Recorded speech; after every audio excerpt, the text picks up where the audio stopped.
Ah, hey everyone, Henry Yellow here. Welcome back. Today we are going to watch Hitchcock's Spellbound from 1945, and it stars Ingrid Bergman. Now I see that Ingrid Bergman has been in a lot of movies, such as Casablanca, Gaslight, Joan of Arc, Notorious, Under Capricorn, Anastasia, Murder on the Orient Express. And speaking of Notorious, I'm going to be watching that movie quite soon. I've seen plenty of comments which mention about Notorious and wanting me to watch it.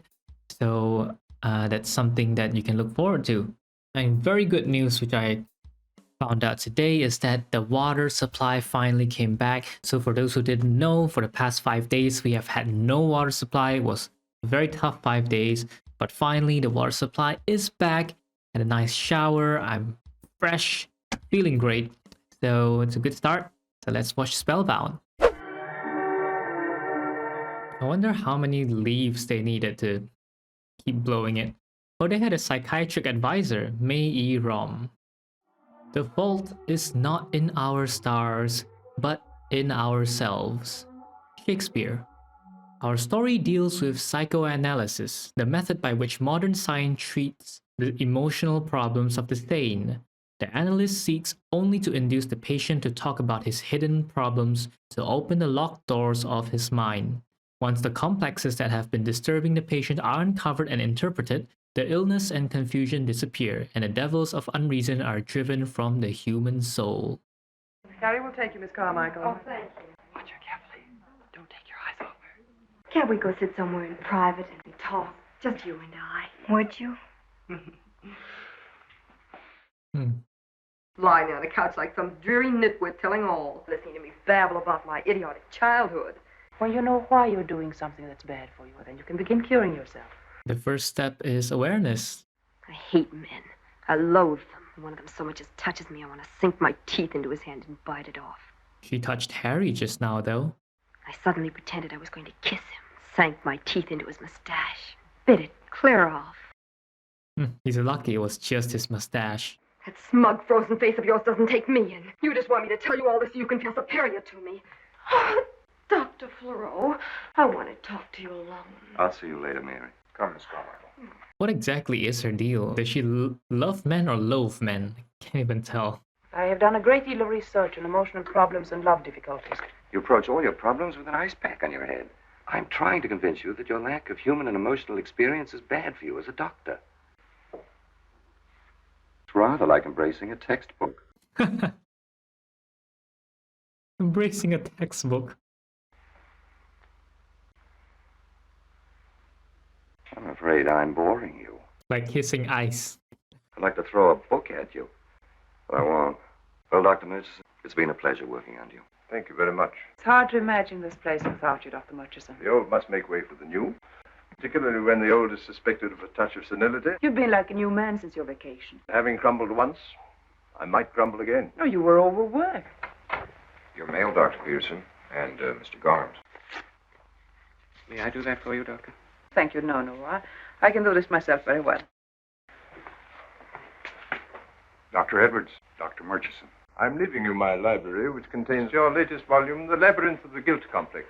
These quarters, which I've occupied for 20 years, are now yours. Will you excuse me? 20 years is a long time.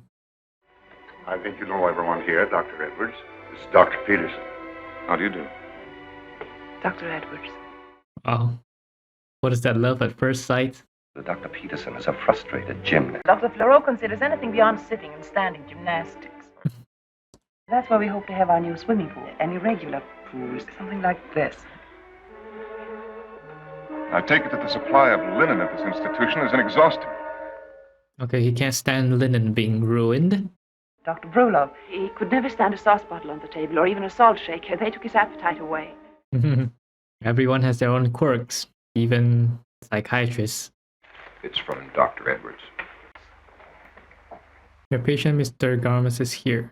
I'm not suffering from any hallucination, but that my guilt is very real. I killed my father. He fits perfectly into your chapters on the guilt complex. But I have no guilt complex. I killed my father. No, you didn't kill your father. That's a misconception that has taken hold of you. People often feel guilty over something they never did. A child often wishes something terrible would happen to someone. If something does happen to that person, the child believes he has caused it, and he grows up with a guilt complex. Well, never had that kind of thing happen to me as a child. I have a headache. I'd like to take the afternoon off. With you. I was going to lunch with Dr. Hainish. He has an interesting new patient, a kleptomaniac. Kleptomaniac. Steal the food right out of your mouth. Who? Norma Kramer. Please, Miss Kramer, I'm very busy and I don't know you. Well, let's go. We'll look at some sane trees, normal grass, and clouds without complex. Imagine trees of guilt complexes. People fall in love, as they put it, because they respond to certain hair coloring or mannerisms that remind them of their parents. People read about love as one thing and experience it as another. It depends on the person, really. I mean, some people have different expectations. Oh, isn't this beautiful? Perfect. It's Howard spending his first day running after Dr. Peterson, like a drooling college boy. Gentlemen, notice her stocking. The lady's been climbing trees. Or lolling in a briar patch. No, it's trees. There are 2 leaves in her hair. Observant. Do have some coffee. Well, Dr. Peterson has already eaten, as one could tell by the mustard on our right forefinger. Looks as if we had Casanova himself, the head of green manners. With a bit of practice, he could be a detective. And what she said wasn't wrong about, like love being mentioned in poetry or movies or dramas and stuff. Like, sometimes it could be an unrealistic expectation, but different people have different views and perspectives on how love should be. And people have different love languages. So you have to experience love to understand it.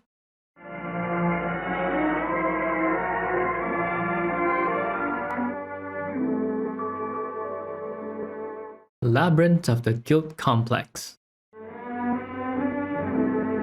I have a feeling I should remember that signature.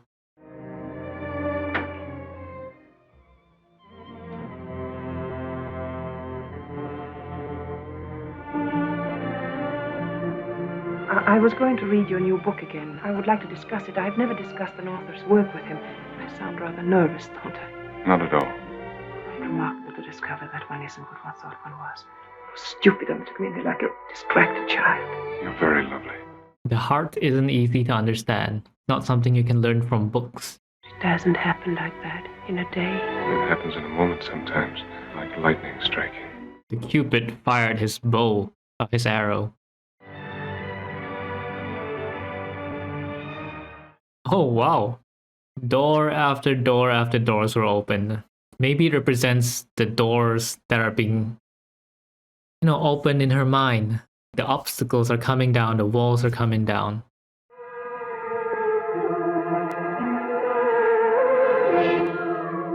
Something about your robe. He's got some kind of trauma about lines? Mr. Gobbs, he's run amok. Tried to murder Floro, then cut his own throat. Oh, is it bad? I think so. He's in surgery. Cut his own throat. He's lost a lot of blood, but I think he'll pull through. Oh, they have a surgery room in an institution. That's very convenient. It's dark. That's why he did it. You can't keep people in cells. Dr. Edwards. Fools babbling about guilt complexes. What do you know about them? He's incorrect. Come here, speak. Who's ill?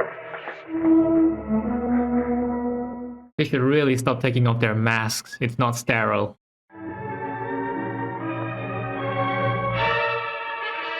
Okay, so you're saying he's not Anthony Edwards. Then how'd he get this far? How'd he get here? How would he take over someone's identity? Who brought me down here? You? That look, though. Remember now. Edwards is dead.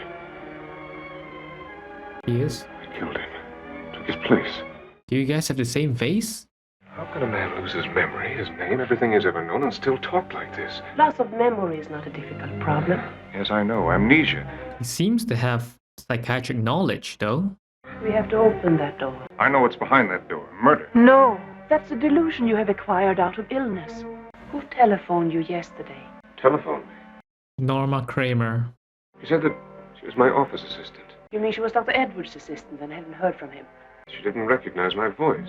Okay, that confirms it. I found a cigarette case in my coat. It frightened me. I didn't know why it should. The initials JB. They're probably your initials. Yeah, probably.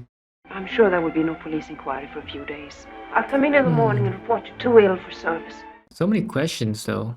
How did he successfully murder him, hide the body, and then take over his place with his knowledge? I cannot involve you in this for many reasons, one of them being that I love you. For the time being, I'm going to the Empire State Hotel in New York. Oh, I read that really fast. I have been in Dr. Edwards' office for 5 years. The man who spoke to me is not Dr. Edwards. Show them the picture. Oh. That's a different man. He was taking a chance. Somebody might have known what Edwards looked like. Yeah, exactly. No, I never met him. Our imposter, I'm almost certain, is an amnesia case. Really? You can guess that. He killed Dr. Edwards and took his place in order to conceal his crime. This sort of unrealistic act is typical of the short-sighted cunning that goes with paranoid behavior. This is Dr. Peterson. Our Dr. Edwards turns out to be a paranoid imposter. He's disappeared. Oh. You don't seem very surprised to learn that this Dr. Edwards is a fake and maybe guilty of murder. I'm used to such surprises in my work. Well, we're all pretty shocked, Sheriff. The fellow took us all in. All except Dr. Murchison. Nobody looked to the floor. I will be very interested to ask him certain questions when we bring him back here. An amnesia case of that sort with the police after it's an obvious suicide. Is it? Dr. Fleureau has a bandage on his head because he was attacked by Mr. Garmis. But we never got an update on that. So what happened with Mr. Garmis? Did he survive? And what was the delusion about him thinking that he killed his father, but everyone else tells him that he didn't kill his father? Like, I am curious to know about that too. Hope they update his case later on in the movie.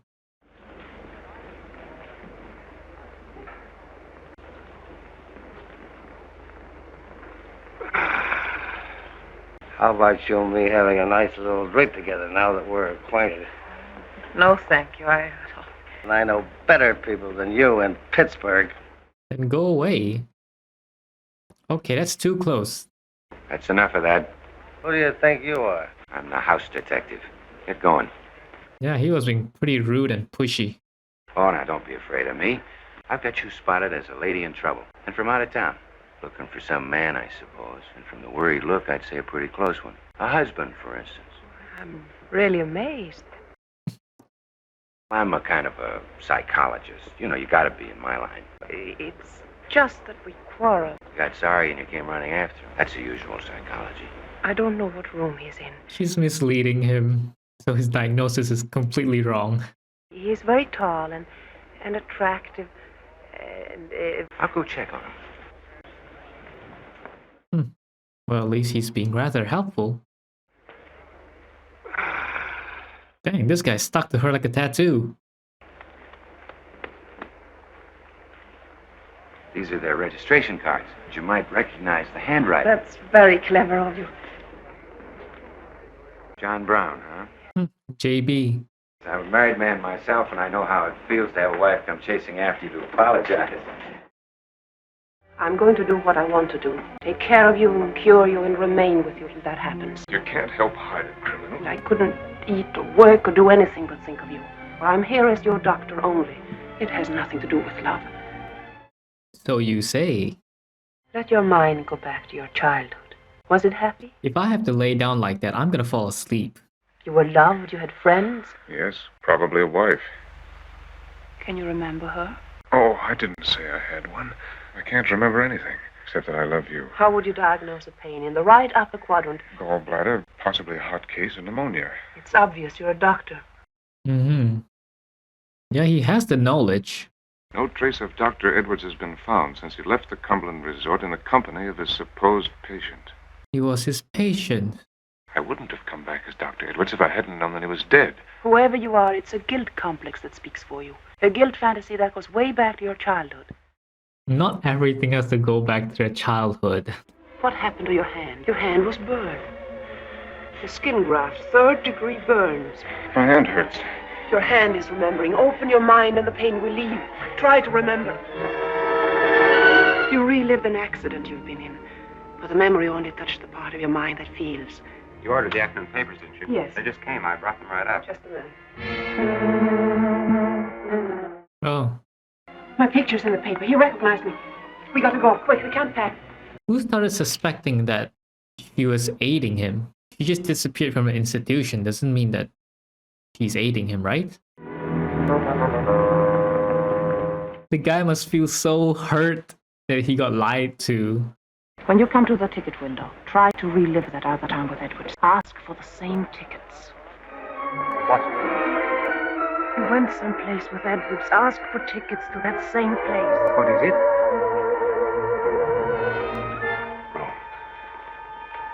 Rome. Is anything wrong? My husband is ill. I'm taking him home. 2 tickets to Rome, Georgia. That's all right, lady. I'll take you to the train in case anything Oh, happens. he has recovered now. You walk down a ways and then turn back. Oh, what's the matter with this train? Policeman heard us buy the tickets. When he goes to the police station tonight, he may find descriptions of us posted and he'll remember us. And they'll telegraph Rome, Georgia, and have us picked up. Okay. She's pretty good. They're gonna try to lose their tracks first. All analysts have to be psychoanalyzed by other analysts before they start practicing. Oh, that's to make sure that they're not too crazy. We don't want to attract attention. Everybody's doing it. You both going? Yes. Why? Oh, okay. Because usually they hug and kiss and then one leaves and the other stays. And now they're both going. Do you have to sit there smiling at me like some smug know-it-all school teacher? Or you're going to hate me a great deal before we are through. If I should happen to biff you one, you'll consider that as sort of a diploma. Don't biff too hard. What did you do in Rome? Oh, the lines. Fighter plane spotted us. You were flying? Fighter planes. Caught fire. Uniform burned. Bailed out. You left the army? Probably deserted. I hated it. Your guilt fantasies were obviously inflamed by your duties as a soldier. Full of half-witted double talk that doesn't make sense. If there's anything I hate, it's a smug woman. Don't biff too hard yet. I worked as Dr. Brulo's assistant for a year, right after my internship. What are you going to tell him? That we are on our honeymoon. If Dr. Brulov doesn't read the newspapers, then, but if he does read the newspapers, then he might expose her. Uh-oh. The 2 gentlemen might be police. I'd probably have to start all over again as a sergeant. I said personally, I think that's unfair. He made some crack about me being a mama's boy. Oh, my old friend. My dear darling. I'm Lieutenant Cooley of Central Station. This is Sergeant Gillespie. I explained to the policeman that if Edwards took along with him on a vacation a paranoid patient, it is the same as playing with a loaded gun. What kind of an analyst is it to cure psychosis by taking people skating or to a bowling alley? Well, that's one other method to build rapport, I guess. So glad to see you. I was going to write you, but it happened so suddenly. I got married. There's nothing so nice as a new marriage. No psychosis yet, no aggressions, no guilt complexes. Wish you have babies and no phobias. All the hotels were so crowded. What do you want with a hotel? You will stay right here. Women make the best psychoanalysts till they fall in love. After that, they make the best patients. Didn't even ask us where our bags were. Alex is always like that, in a complete dream state socially. Alice could have already known about her situation, but he accepted her into the house anyway. I take it this is your first honeymoon. Yes. I can't remember ever having kissed any other woman before. I have nothing to remember of that nature either. Patient always sleeps in the bed. The doctor occupies the couch, fully dressed. You're resisting a memory. What is in your mind? Stand there with that wiseacre look. I'm sick of your double talk. As you're looking at the bed. Don't run away, stand still. Look at the white thread. Look at it, remember. Oh, darling. Oh. The switch between strict and loving, bearing down on him and then just lightening up. He ended up sleeping on the couch anyway instead of the bed. The tile lines don't affect him though.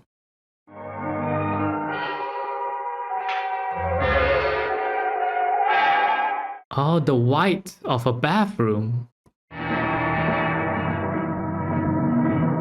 Oh, dang. The way they made the light illuminate his face.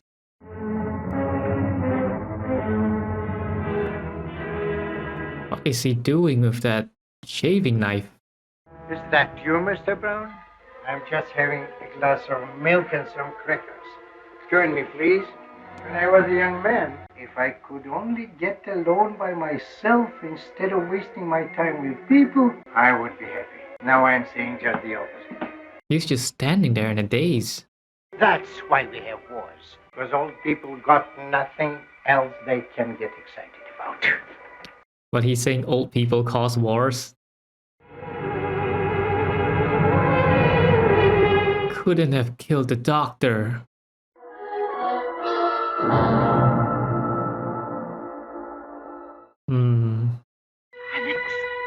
Alex, are you all right? Oh, he just fell asleep. I see with a husband whose pupils are enlarged, who has a tremor of the left hand, who is on a honeymoon with no baggage. I know practically what is going on. Of course he did. There is no use taking chances with a possibly dangerous case. Gave him a jug to milk? If you scream, I'm ready. I keep talking while I put some bromide into a glass of milk. Ah. Awesome. I love him. I love Dr. Brulov. But there is no danger in him. This is what I found in his handler. He didn't know he had that. I grant you know infinitely more than I do, but Do not complete the sentence. You grant me I know more than you. But on the other hand, you know more than me. We must talk back. You don't know this man. You know only science. You know his mind, but you don't know his heart. Love. We both know that the mind of a woman in love is operating on the lowest level of the intellect. Thanks to the hormones. The mind isn't everything. The heart can see deeper sometimes. If he killed Dr. Edwards, how can you help him? He didn't. The man cannot do anything in amnesia that his real character wouldn't have done. How do you know what his real character is? Good question. I couldn't feel this way toward a man who was bad. Hey, that's hard to say. People have loved murderers and She worse. couldn't love him if he was no good. This is baby talk, nothing else. Waiting to find out if he's going to cut your throat, my throat, and set fire to the house. Yeah, he did risk his life, you know. Just a few more days, and then if I can't do anything, if we both can't, well, then you can call the police. I'll pretend to myself I'm acting sensible for a few days. I'll make you coffee with an egg in it. And some bacon with that too. I mean, for what he's done, you should make him a full English breakfast. Some red beans, toasted bread, eggs, you know, a side of salad maybe. Bromides. Who's been feeding me bromides? I gave you to sleep. Well, he can taste the bromides. How do bromides taste like? I'm going to be your father image. Trust me, lean on me. Whatever comes into your head, just say what it is. Maybe you dreamt something. That Freud stuffs a lot of hooey. You got amnesia and you got a guilt complex. You don't know if you are coming or going, but Freud is hooey. Wise guy. Wise guy. The glare in his eyes. The human being very often doesn't want to know the truth about himself. He thinks it will make him sick, so he makes himself sicker, trying to forget. Here's where dreams come in. They tell you what you are trying to hide, but they tell it to you all mixed up like pieces of a puzzle that don't fit. But what if you forget your dreams? That happens to me quite often. There weren't any walls, just a lot of curtains with eyes painted on them. Okay. I was dealing to him, and I turned up a 7 of clubs. Well, those are huge cards. Came in and accused him of cheating. The proprietor yelled, "This is my place, and if I catch you cheating again, I'll fix you." I'm glad you didn't dream of me as an egg beater, as one of my patients did. Now, what would that mean? Never mind. What? An egg beater? He can recall his dreams really well. I can barely remember my dreams. Then he went over, slowly, with his feet in the air. Oh. I saw him drop the wheel on the roof. Then I heard something beating over my head. It was a great pair of wings. Helicopter. So Dr. Edwards fell off a cliff? Could the wheel be a revolver? Snow. The light frightened him. No, it was the snow. Dr. Edwards was fond of sports. He mentions tennis and skiing in his book as valuable in the treatment of mental disorders. Ski tracks in the snow. Mm-hmm. Murder on skis. Okay, that cup shattered a little too easily on that carpeted floor. Where did Edwards go for his skiing? We must find out. I mean, it can't be snowing all year round. There's gotta be somewhere up in the mountains or something. That's very simple. Dr. Edwards plunged over the precipice while skiing. He was being pursued by a winged figure, a witch or a harpy. If you grew wings, you would be an angel. Angel Valley. It was a place called Gabriel Valley. It was an accident. Do you remember that? A skiing accident. Don't influence him. We have to go to Gabriel Valley. You got to go with me. She was saying it as if she was trying to influence his memories. Man, the way they interpret the dreams, I'd like them to interpret my dreams. If you give yourself up to the police in your condition, there is no afterwards for either of us. I can cure you. Ever since your childhood, you've tried to run away from something. It must have been terrible for you to prefer to think you murdered Edwards rather than remember what happened long ago. We'll go skiing together as you did with Edwards. I was there, I killed him. You'll see your innocence. You'll see what really happened. How do you know I won't kill again? I'm convinced you didn't kill in the first place. You believe in me enough to take such a chance. Hey, she's come this far. Did they really have to draw glasses over her?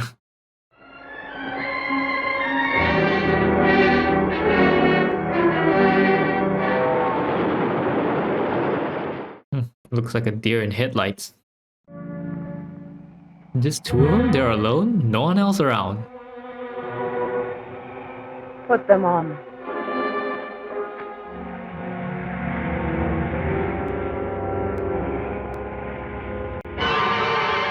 Yo, the music. Yo, what's happening?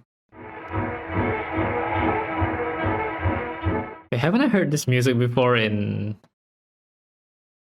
Suspicion?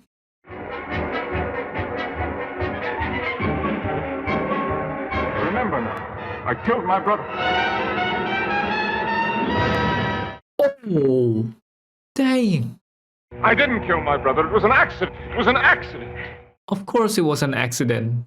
Oh man, his brother got stabbed right through the stomach. I mean, okay, we solved his brother's accident, but what about Dr. Edwards? Oh, and by the way, my name's John Ballantyne. John Ballantyne. Still a little foggy, but I do know that Edwards was about 50 feet ahead of me when he went over. I saw him plunge. We found the body of Dr. Edwards. I'm afraid a bullet was found in the body. A bullet? It was in his back. The case is one of murder. It was the masked man. He used a little wheel that's shaped like a gun to shoot at Dr. Edwards. You can't put him away. You can't. It destroys mine. Don't you understand? We won't give up hope. I'm going to fight and get you free. The evidence was definite. We can't remove it by wishing or crying. Where'd the gun come from, though? It is over for both of you. It's not over. It never will be. Don't ask me to stop. I can't.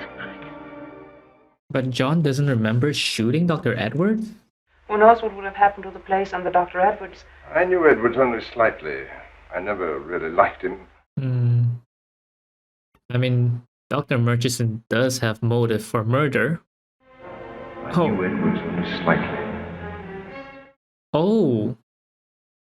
Is that a twist? He said he never saw Edwards before. He never met him.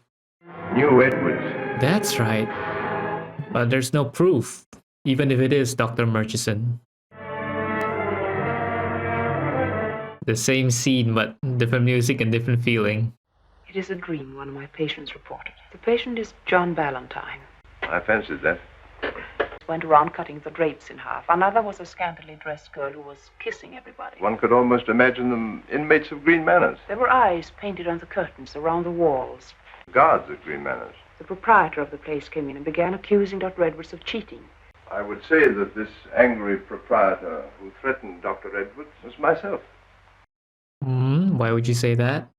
And have confided your psychoanalytic findings to nobody. Not yet.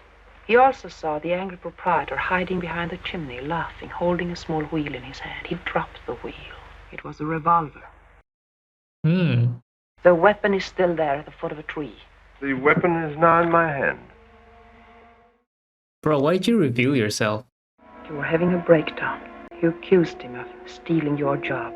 He calmed you down, told you he was off on a skiing vacation. You followed him there and shot him behind a tree. Your story is ridiculous. Not with the gun in your hand. They'll find out from the waiters in the 21 Club that you were there. There will be people who saw you on the train to Gabriel Valley, who saw you there. What did you think I'd do when you told me all this? Congratulate you? That would be great. Punishment for 2 murders, the same as for 1. Is it? That's not good. You're thinking you are not mentally responsible for that other crime in the snow. They'll find extenuating circumstances in the state of your health. If you shoot now, it is cold, deliberate murder. Dang, she's making a gamble. I'm going to telephone the police now, Dr. Murchison. Oh, she won that gamble. Oh no. Whoa, that scene though, damn, that was nice. It's the same guy. Kiss that, kiss. Go ahead and kiss. Well, that was quite an unexpected twist at the end because I never suspected Dr. Murchison at all throughout the entire movie until the end. I mean, yeah, it was pretty good. This means that the moment Dr. Murchison laid eyes on John, who was pretending to be Dr. Edwards, he already knew that Dr. Edwards was a fake one. I'm sure at the time Dr. Murchison must also be feeling a little bit confused because he can't reveal that that's not Dr. Edwards, right? So he has to keep his mouth shut and then just play along. And that's why Dr. Murchison looked taken aback when he first saw John as Dr. Edwards.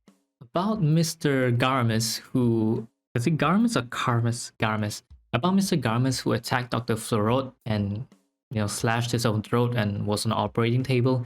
They never updated his situation at the end. Like, did he survive? I mean, based on what they said after the surgery, it seems like he did survive, but they never updated his case.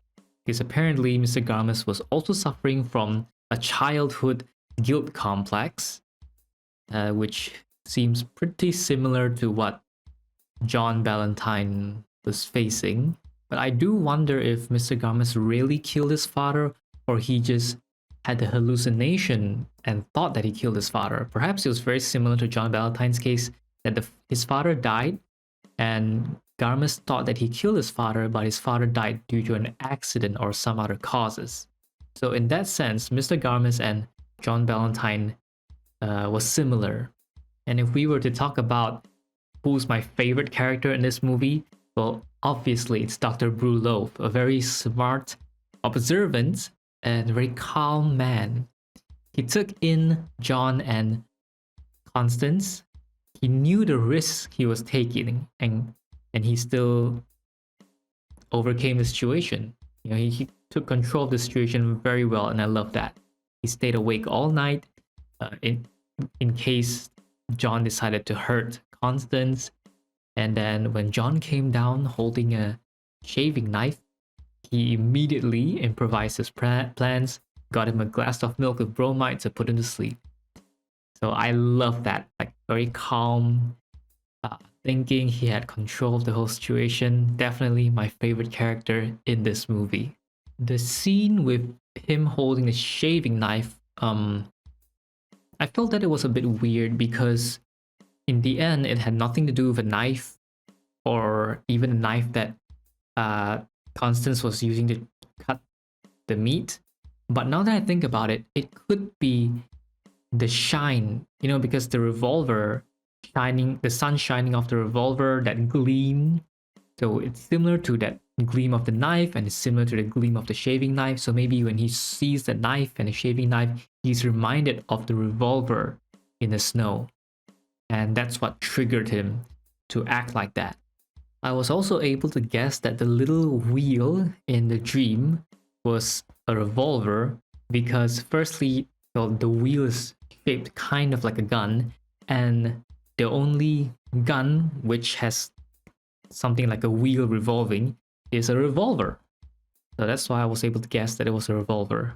I also quite enjoyed the little bit of mystery and some twists and turns in the movie, such as finding out that John wasn't the real Dr. Edwards, that he killed him, and then finding out later on that in the end it was an accident, and after that finding out that Dr. Murchison was the actual murderer and the entire dream was successfully translated. So this movie had some really nice twists and turns, and I believe the music that we heard during the skiing scene, I'm pretty sure they used that in Suspicion. So they use the same music again here. I knew it sounded very familiar. And yeah, that's it for Spellbound. If you enjoyed the reaction, like and subscribe. Thanks for watching, and I will see you in the next video. Peace.